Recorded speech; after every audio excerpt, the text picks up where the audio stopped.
আসসালামু আলাইকুম এভরিওয়ান, সবাই কেমন আছেন? আলহামদুলিল্লাহ আমি ভালো আছি এবং ভালো থাকার চেষ্টা করি।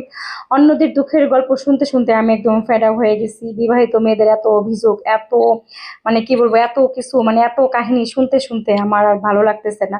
আসলে সুখটা যার যার নিজস্ব ব্যাপার, ব্যক্তিগত ব্যাপার। এখানে আপনি অন্য একজনের জন্য ডিপ্রেশনে যাবেন, অন্য একজনের জন্য সে আমার সাথে এটা করলো না কেন, সে আমার সাথে আসলো না কেন। আচ্ছা, ভালোবাসার মানুষটা বা ভালো লাগার মানুষটা সাথে আসছে, সারাদিন পরে তাকে আমি এক নজর দেখতে পাচ্ছি, এটাই তো আমার কাছে অনেক কিছু, অনেক বড় একটা ব্যাপার। কিন্তু এই সহজ জিনিসটাকে আমরা মেয়েরা মানে অনেক আকাশ পাতাল ফারাক করে ফেলি।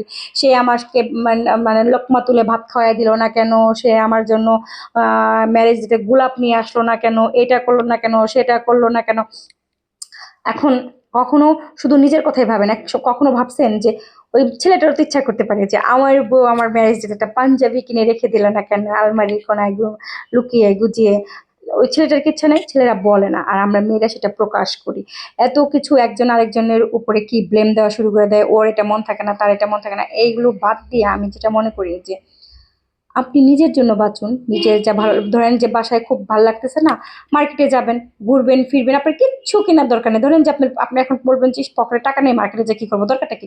মার্কেটে যে দামি দামি জিনিসগুলো হাতায় টাতায় আসবেন, মানে কি বলবো, দুধের স্বাদ ঘুলে মেটাবেন, তাও তো মনটা ভালো হয়ে যায়।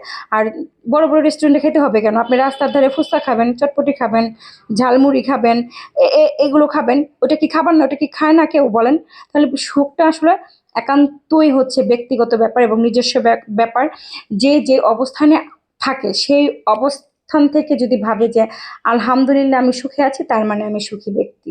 আমার চাইতে তো অনেক খারাপ অবস্থায় অনেক মানুষ পৃথিবীতে বেঁচে আছে। আমি এমন অনেক মেয়েকে দেখছি যে প্রতিদিন তার হাজবেন্ড তাকে উত্তম মধ্যম দিচ্ছে, তারপরও সে তার সংসার ছাড়তেছে না। দিনের শেষে তারপরে সেই মেয়েটাকে আবার জিজ্ঞেস করি, আচ্ছা তোকে এত মারধর করতেছে, তুই ছাড়িস না কেন? কয়, বোন রে অনেক ভালোবাসি। মানে তাদের ভালোবাসার মানে কত খাঁটি, কত গভীর। তাদের প্রেম দেখলে মনে হয় কি ধুর, থেকে কি ভালোবাসি আমরা স্বামীরে। এক টেকনো ভালোবাসা, আমরা যে ভালোবাসি সারাক্ষণ ঝাড়ির উপরে রাখি, এটা করো না কে, সেটা করো না কে, এটা নাই কেন, সেটা নাই কেন। আসলে গরিবের প্রেম হলো খাঁটি প্রেম আমার কাছে যেটা মনে হয়।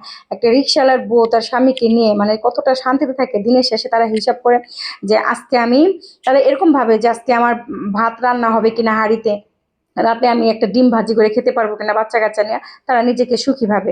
আর আমাদের যাদের আল্লাহ তাআলা মোটামুটি ভালো একটা মানে পজিশনে রাখছে, আমরা শুধু শুধু অকারণে মানে নিজের মনে নিজে দুঃখ ডেকে নিয়ে আসি, এটা হয় না কেন, সেটা হয় না কেন।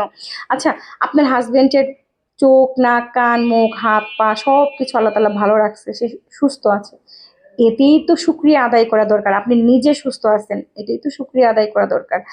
সুখ খুঁজতে খুঁজতে একটা সময় তো সময়ই চলে যাচ্ছে, তখন তো আর সুখ মানে নির্দিষ্ট একটা সময় নিয়ে আমরা পৃথিবীতে আসছি। তো একটা মানুষ কত বছর বাসে? 60 বছর, গড় আয়ু তো 55 বছর।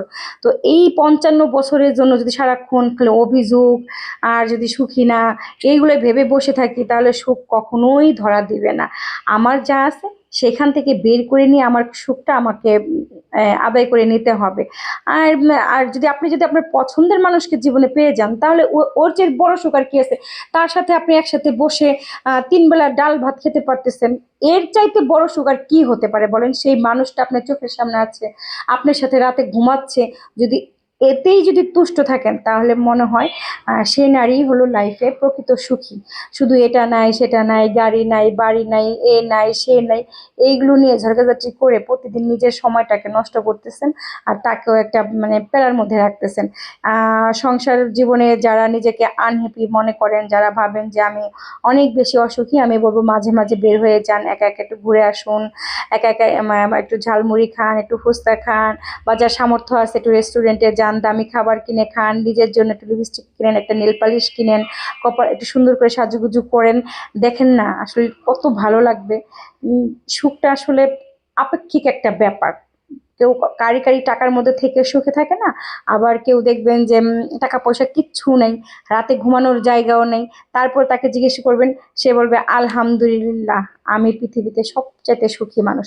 সুখটা হলো মনের একটা ব্যাপার, এটা কখনো আবেগ দিয়ে ডিপ্রেশনে যে আসলে নিজেকে সুখের মানে সুখী করা যায়